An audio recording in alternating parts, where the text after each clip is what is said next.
Another campfire chat, this time with a friend of ours who we absolutely adore. In fact, it was funny because I was texting, I texted you that we should have this wonderful woman on. And then what happened? I was in the middle, like I opened up my phone to text you. I told Marianne that I had thought of it when I was driving like a couple days earlier. And then I thought of it again when I was like in the shower, and I was like, damn, I've got to write this down. Like I keep remembering it when I can't text you. And yeah, I went to text you, and you, like, it popped up as I was like writing, like, oh my God, I've been thinking like we should have Rachel on. Freaking crazy. It was meant to be. Yeah, definitely. Something we like more than hiking is food. So we are bringing a nutritionist on, Rachel Caven. A little bit about Rachel. First of all, she's the owner of Caven Nutrition. She actually won a 40 under 40 award in Ottawa, which is spectacular. She's very hardworking. She is a hot mom and lover of Gatineau Park. Let's bring on Rachel Caven. Oh, look at her. Wow, she looks incredible. Hi, guys. Hi. Your beautiful little like glamour shot popped up first. It was like really magical. So nice. I introduced you as a hot mom, and then like you're this gorgeous like amazing. All right. So do you want to just like jump into it? Let's do it. Let's do it. So our first question is, and I'm super curious, what does your life look like right now? Being a nutritionist, being in quarantine with like limited, access to resources. Are you eating like super healthy all the time, or do you have cheat days? So I think like someone would think like a nutritionist in quarantine would be like baking bread on steroids and like making all this stuff from scratch and going crazy. However, I'm a small business owner. We have 2 offices that we had to switch to online basically overnight. I have 3 employees. My partner's also working. Thank God, we're so blessed that we're still able to work. So it's really great that way. But then we're also trying to homeschool a little human. So I'm actually busier than normal and have less time to cook. So to be honest, I am barely cooking lately. So the good thing is that I'm very pro supporting local businesses. So I've been ordering a lot of pre-made food. So from Pure Kitchen, from the Wild Oat, who I love, from the farmers market. So a lot of farmers came together and have this new website called farmscore.ca, where you can order stuff from the farmers market. So like the Wild Oat, you can get like pre-made lentil soup and like veggie chili and stuff. So I've actually been ordering in way more than usual. I'm not very domestic these days, but like it's just survival, right? Like, but I'm also very pro supporting those businesses. I want all of those small businesses to be there when this is over. So it's win-win in my mind. Like I'm too busy to cook. I'm already like failing at homeschooling. So I don't need another thing on my plate. So I'm just ordering like these easy, like pre-made foods, and I'm totally happy with that. Nice. We're so lucky that we've got so many options too in Ottawa for like healthy takeout or healthy curbside pickup. Like we've got tons of stuff. For sure. So, and it's really easy, right? Like sometimes I order coffee to my door from Bridgehead. Me too. I feel so lazy, but I'm like, I'm supporting local and then saving the world because I'm staying home. I can justify being as lazy as possible. Everyday hero ordering from Bridgehead. Right? You're welcome. Rachel, people, I guess the theme has been that people have been eating to deal with stress, because I think, we're in this collective stress and anxiety and grief right now. Are there reasons besides, people eating comfort food for people baking and eating nonstop? Yeah, for sure. There's so many reasons. So number one, like boredom, especially if people have lost their jobs or they're just at home, maybe working a little bit less. Another reason, you're just beside your fridge or beside your kitchen all day. So on a normal day, you would bring your lunch with you, you'd bring your snacks with you, and you'd only have those things to eat. But now we have like whatever we can find in our fridge or in our cupboard. And then there's also the anxiety. So it's very high anxiety now. Even the people that are lucky and still have their jobs and everything's fine, their family's healthy, we're going through a pandemic, which none of us have gone through before. So there's a ton of added stress. Unfortunately, broccoli doesn't like do it for us when we're feeling really stressed out. We want our brain wants high fat, high sugar, high salt. So Yeah, those are the things. They actually stimulate the same areas of your brain as a drug addiction. So that they make us feel good. So small amounts of those foods are completely fine. But just try not to snack all day long. Like, try to keep as much of a routine as you can. Have breakfast, lunch, dinner. Make sure you're having protein at each meal. So that's going to balance your blood sugar. You're not going to have the crashes, and you're not going to want to be eating a ton of sugar. And then drinking lots of water as well. So still carry a water bottle with you everywhere you go, if that's what you need to do, even if you're just going from like the dining room table to the couch. Bring that water bottle with you and make sure you're drinking lots of water, because sometimes you're just thirsty. You're not actually hungry. My biggest problem, I would say, is I can't, like, since I live alone, if I bake something or order something, because you can rarely order things in like single portions or whatever that may be. So I have to be very careful about what I'm ordering, because if I have an entire loaf of sourdough bread, right, like I'm gonna eat it all in a couple days, because my portion control, I'm still working on that. Yeah. Especially when it's like, it's right in front of me, I'm working, eating sourdough, working. Like, yeah, so freezing, mindless eating. Yeah, exactly. So like freezing unused portions. So I get this comment all the time. People are like, oh, I can't do it because I live alone, or I can't do it because I live with a big family who eats all my food. So it goes both ways. There's difficult parts. For example, this is in my cupboard because my partner loves Doritos, my child loves Doritos, loves chips. So there's always chips, which are also a weakness of mine. So they're in my house all the time now, and that's been a challenge, because things like that usually like aren't as prevalent in my home, but these days it's a little more lax. So yeah, having a little bit too many treats. But it's difficult both ways. If you live alone, it's difficult. If you live with a family who brings in bad food, it's difficult. So just do the best you can. Speaking of treats, I tend to have this like bad habit. I have a healthy breakfast. I have a salad with some kind of protein for lunch. I'm pretty good with dinners. I'm doing the HelloFresh thing, but sometimes I eat dinner at like 5:30 or 6, and I'm going to bed at 11 o'clock, and 10 o'clock hits, and I'm like, okay, well I'm hungry. Mm-hmm. It's my go-to to like crave sugar at that moment, but then it like buggers up my sleep, and I get up in the middle of the night, and it's a whole thing. So I was talking about this with a friend the other day, and she said kiwis may be a good like bedtime snack because there's something in it. What would you say is a good like pre-bedtime snack that's not gonna mess up your sleep? Yeah, so you want to try to do foods with tryptophan. So when you have like turkey dinner and then you want to fall asleep right after. So part of the reason is the tryptophan, that's what makes serotonin, and it makes you relaxed and sleepy. So having a bit of turkey or like chicken breast, some hard-boiled eggs. You want to have something with a bit of protein and a bit of complex carbohydrates. So my go-to snack at nighttime is apples with peanut butter. So I even use my son's little tray that has like a little perfect center area for like a tablespoon of peanut butter. And then it's kind of nice because you like can dip it in, and it's like a bit of an experience instead of just eating an apple. Greek yogurt is a great option, or some cottage cheese. Basically, you want to avoid a lot of sugar because it's going to spike your blood sugar, and then you're going to crash in the middle of the night, and that's what's waking you up. So try to stick with a bit of protein and a bit of complex carbs. Okay, sweet. Something we are all waiting for at the time of this recording is Gatineau Park to open, because it's open to locals in Quebec, or like near the park, but not quite open yet. And there's some border stuff still happening because we all live in Ontario. But something we cannot wait for is hiking. Yeah. So when we finally get out on the trails, can we talk about some hiking snacks that will be satisfying and will keep us going? For sure. So it was interesting when you gave me this task, Marianne, to find things in my fridge. My first thought was like, no, I'm obviously going to go to the grocery store and buy the most perfect snacks for this, because it's like head over to the natural food pantry and like pick up some things. But then I didn't have time, so I actually did have to just look in my cupboard, and I'm like, what would I bring with me if I was going hiking today? And I had no other option. So I did come up with a few things. So the first thing is just very basic trail mix. So I just have some walnuts in here and some dates. So you use any kind of nuts that you have and any kind of dried fruit. So you're getting some protein, some fats in that, and then some complex carbs. And the good thing about that, obviously don't bring it in a glass container. This is just for show.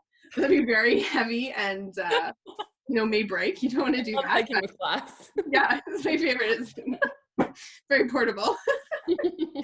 But just so simple, right? Like it took me like a second to put that together. And then I made some balls. So always an easy. Tell us about your balls. Oh yeah, you want to see my balls? So we just have oats, peanut butter, some pumpkin seeds, some honey, and then I use these are my favorite chocolate chips, the Krista chocolate chips. So they are sugar-free actually, so it's nice that you're not having like an overdose of refined sugar, but they still taste amazing. So you're having a little like peanut butter chocolate ball. So that's a good, easy, super inexpensive option. I also have my Son's Made Good balls. This is a really great brand, very great ingredients, not a lot of sugar, and they have a little bit of vegetable extract in them as well. So I really like that one for something to purchase. What else do I have here? I have my Bridgehead granola. Again, just my favorite. It's so good.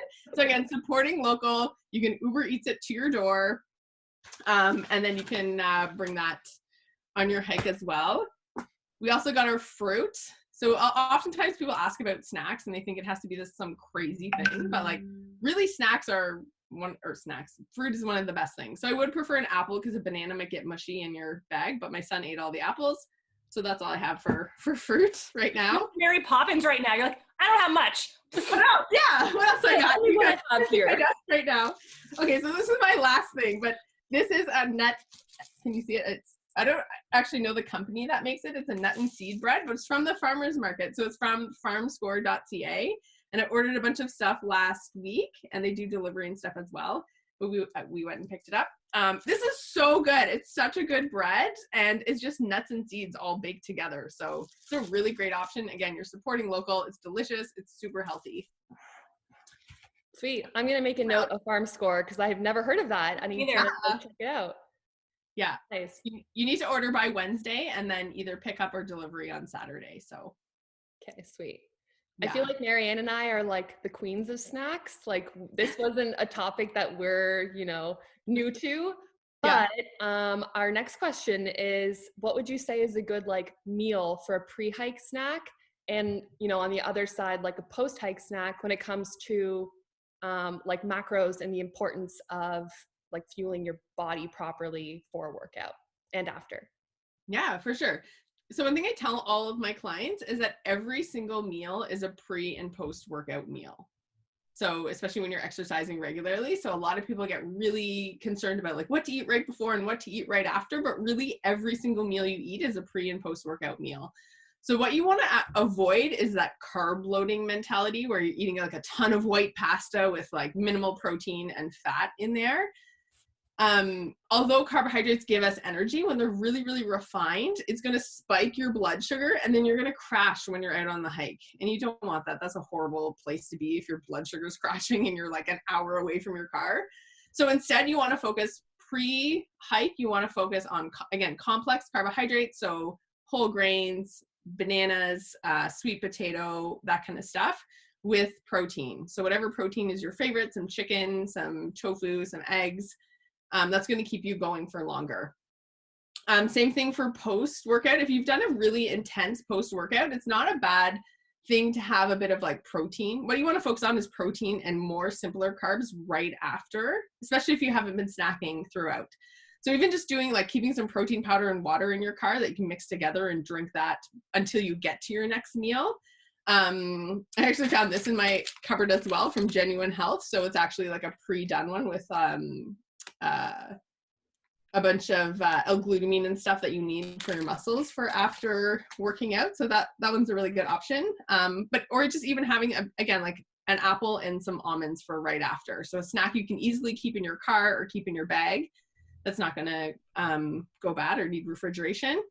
And then you can have that right after. But then your next meal, again, back to complex carbohydrates and protein. So it's not crazy. Like you just want to avoid the really simple carbohydrates, the really refined carbohydrates. And obviously you don't eat a big burger and fries right before, right? Definitely not right before and right after maybe, but like you're going to feel a little gross. So try to stick with as healthy as possible. We've never done that before. No, never. Absolutely not. No. Pizza? No way. No. Definitely if you're going to have pizza, have it after. Don't have it before because you'll feel like so gross. But afterwards, it's like, it's not so bad and you feel like you earned it. No joke. Were we in Vermont, Vicky, and we had pizza on the hike? Yeah, I was just thinking that, like, cold pizza, like, brought it out of our packs. We're like, this is lunch. This will get us through this day and a half. I remember even what spot we were in, like, and eating that. Like, it was this beautiful lookout. We decided it was a Steph as well. And we had so much leftover pizza. We didn't want to spend more money. That stuff can get expensive. So we're like, pizza it is. Perfect. Yeah. Don't remember how we felt after. Sorry? I said sometimes you just got to do what you got to do. Like hiking's a little bit different because you do have the opportunity to stop when you get tired. It's not like you're running a marathon where it's just go, go, go the whole time. It's a very different nutritional need. When you're hiking, you have the ability to stop for lunch and you're not going to be running afterwards, hopefully. So you can sometimes have a pizza in there and it's okay. One of the most important things as Vicky drinks her water is hydration. And obviously, I know, Rachel, you said this, pure water is always the best. But when it comes to, what are they, noons or nuns or the active recovery, the genuine health, active recovery, show us some options to add to your water and what's important of adding those things to your water when it comes to hydration. Yeah, so that's a great question. So having a good water bottle, Caven Nutrition, that you want to bring with you, probably not this actually, you want to use your Camelback because this would get heavy. But the key with hydration, actually, you want to make sure you're drinking enough the day before.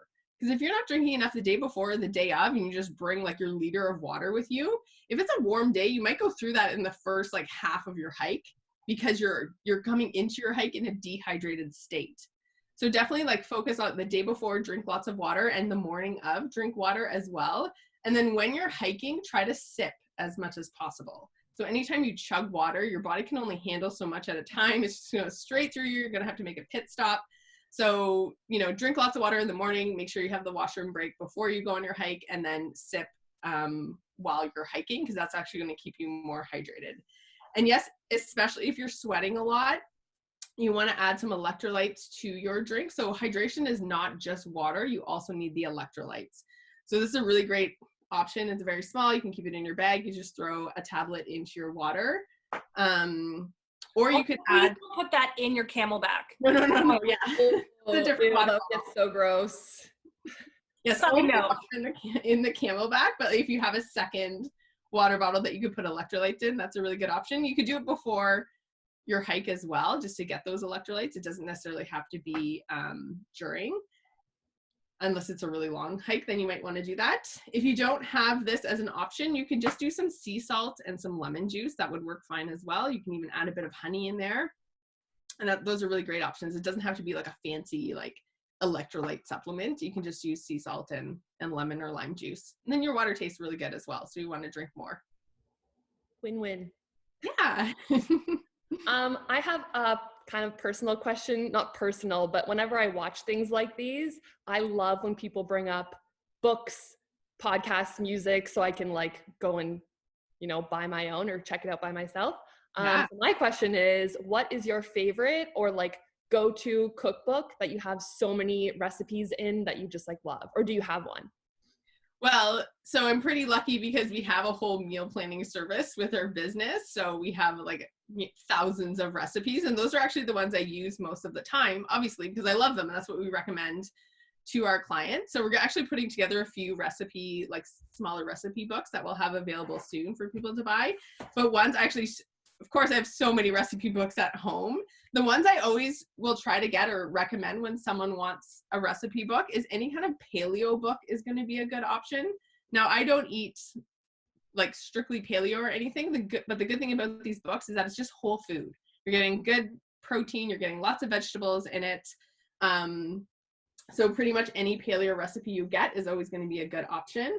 I also am loving anything vegan. I go on like both ends of the spectrum. So anything paleo or anything like vegan or vegetarian, you're going to have some good options as well. So I don't know if you guys know this book. Oh yeah. Yes, you do. I figured you did. So it just makes it more fun if you're not opposed to some swear words. It's a really great one as well. So I would say they're kind of my top ones. I have a ton of paleo books just because there's so many different options in there. But you can also, when you're looking at recipes, just Google like paleo, whatever the recipe is, or vegan, whatever the recipe is, and you can find some good things.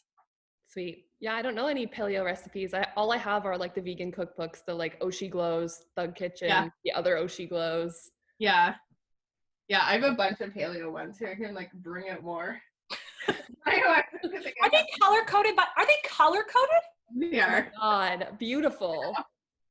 I have this one, Make It Paleo. I also have Practical Paleo, but it's actually like propping up my desktop computer right now. Slow cooker is always a great option. So for if you're busy and you don't have time to cook, or you want to have something later, then that's good options as well. So there's so many good. I love having a cookbook and like having pictures. If it doesn't have pictures, like that's more important than the recipes.